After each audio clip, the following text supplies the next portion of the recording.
Kepolisian daerah Sumatera Selatan memusnahkan narkoba jenis sabu dan pil ekstasi yang disita dari 3 pemiliknya, yaitu TH, AY, serta MA.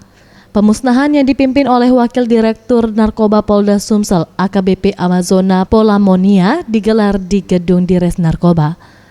Sebelum dimusnahkan, barang bukti berupa ekstasi sebanyak 359 butir dan sabu seberat 98,94 gram ini dihancurkan serta dilarutkan menggunakan blender, serta dilakukan uji laboratorium oleh tim Puslap 4.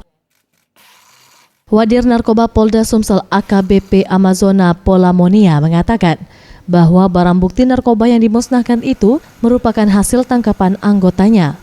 Ia menambahkan untuk pihaknya akan terus mengejar serta memberantas peredaran narkotika di wilayah hukum Polda Sumsel.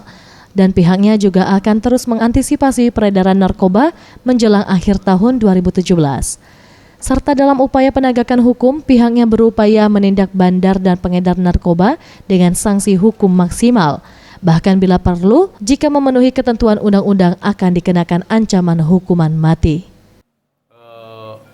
Saya bilang untuk menjelang penutupan tahun ini sudah cukup banyak, tapi kita antisipasi juga, perlu kita waspada juga.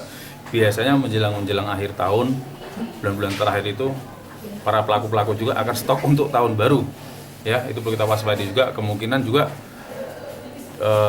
drop atau mungkin suplai barang ke daerah Sumatera Selatan ini cukup banyak. Itu perlu kita waspadai, dan tentunya kita sudah punya tekad, kita sudah punya dalam arti kita punya satu tekad untuk tetap kita berantas berapapun barang yang masuk, termasuk sampai ke jaringan ke bandar-bandarnya.